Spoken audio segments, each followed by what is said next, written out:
हिंदुस्तान में अधिकतर लोगों में एक धारणा बनी रहती है कि कोई व्यक्ति जेल में है तो समझो कि वो अपराधी होगा, लेकिन ये बात सभी जगह लागू नहीं होती।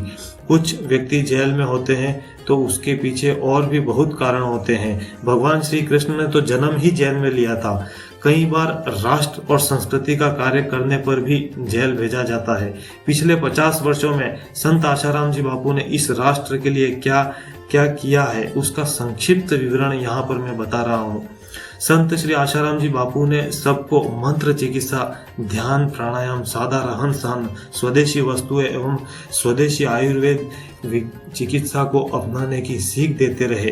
फूंकने थूकने वाले हैप्पी बर्थडे की जगह भारतीय पद्धति से जन्म दिवस मनाने की प्रेरणा देते हैं। इससे विदेशी कंपनियों का प्रतिवर्ष कई हजार करोड़ का नुकसान हो रहा है। आशाराम बापू जी के सत्संग से लोगों में सनातन धर्म व भारतीय संस्कृति के प्रति आस्था बढ़ने से देश विरोधी तत्वों को तकलीफ होती है।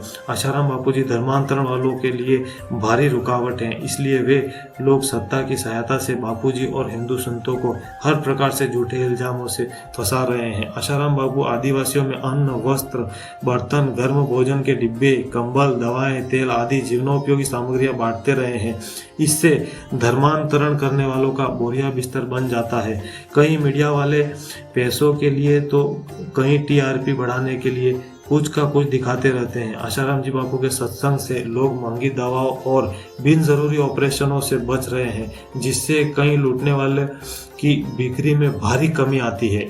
आशाराम जी बापू की प्रेरणा से चल रहे युवा धन सुरक्षा अभियान तथा गुरुकुलों व बाल संस्कार केंद्रों के असाधारण प्रतिभा संपन्न विद्यार्थियों द्वारा ओजस्वी तेजस्वी भारत का निर्माण हो रहा है।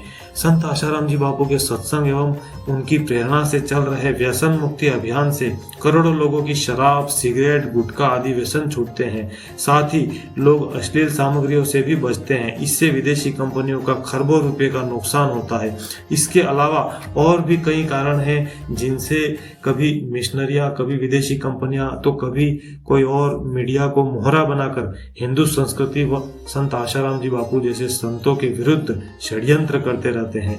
स्वदेशी अभियान आंदोलन के अंतर्गत बापूजी आयुर्वेद विज्ञान को लोगों की जीवन शैली में वापस लाए, गरीबों को उच्च गुणवत्ता वाली सस्ती दवाइयां उपलब्ध करवाई। 50 से भी ज्यादा सनातन धर्म शैली के गुरुकुलों की शुरुआत की, जिससे छोटी उम्र में ही बच्चे वैदिक संस्कृति से जुड़ने लगे। इनके गुरुकुल इतने लोकप्रिय हो गए कि सभी स्थानीय कॉन्वेंट स्कूलों में प्रवेश में गिरावट आने लगी। 10,000 से ज्यादा गायों को कत्ल खाने जाने से बचाकर स्वनिर्भर गौशालाओं की शुरुआत की, जो बिना किसी बाहरी दान के चलाई जाती है, जहां गौ सेवा अंतर्राष्ट्रीय मानकों पर की जा रही है।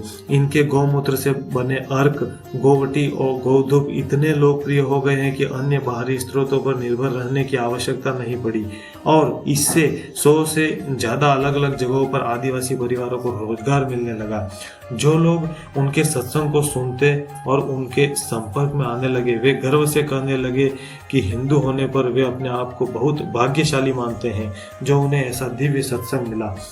पूज्य संत आशाराम जी बापू ने कई संस्थाओं के मार्गदर्शक बनकर उन्हें भी प्रेरित किया और खुद भी जनजातीय क्षेत्र में बहुत से सेवा और रोजगार के अवसरों का नेतृत्व किया और सनातन धर्म के मार्ग को खोने वाले लाखों धर्मांतरित हिंदुओं की घर वापसी करवाई। बापूजी के प्रत्येक आश्रम को एक आत्मनिर्भर इकाई के रूप में बनाया गया ताकि उन्हें किसी के सामने धनराशि के लिए प्रार्थना न करनी पड़े और वे आसानी से व्यसन मुक्ति अभियान, मातृ पितृ पूजन दिवस, संस्कार सिंचन अभियान, वैदिक मंत्र विज्ञान प्रचार, संस्कृति रक्षक सम्मेलन, संकीर्तन यात्राएं और सत्संग जैसे सेवा कार्य द्वारा समाज में जागृति ला सकें। किसी भी देश की रीढ़ की हड्डी युवा होते हैं। हिंदू संत श्री आशाराम जी बापू के युवा धन सुरक्षा अभियान द्वारा हिंदुओं को संयमित जीवन का महत्व समझाया। आज बापू संत आशाराम जी के कारण आधुनिक अश्लीलता भरे वातावरण में भी करोड़ों युवा ब्रह्मचर्य का महत्व समझ रहे हैं और अपनी प्राचीन विरासत पर गर्व करने लगे हैं। बापू संत आशाराम जी ने देश विदेश में 17,000 से भी अधिक बाल संस्कार केंद्र शुरू करवाए, जहां बच्चों को अपने माता पिता का आदर करना, स्मृति क्षमता में वृद्धि और अपने जीवन को कैसे ऊर्जावान बनाया जाए, ये शिक्षा दी जाने लगी।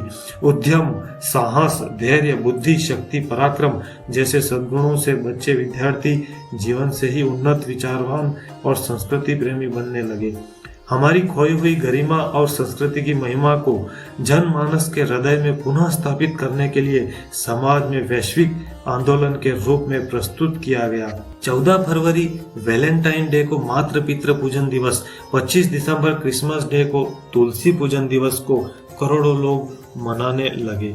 इन सभी गतिविधियों को आम व्यक्ति या व्यक्तियों के समूह द्वारा शुरू नहीं किया जा सकता है। यह केवल किसी महापुरुष के द्वारा ही किया जा सकता है जो आत्मनिर्भर और दिव्य है। ऐसे संतों से लाभान्वित होना न होना ये समाज पर निर्भर करता है।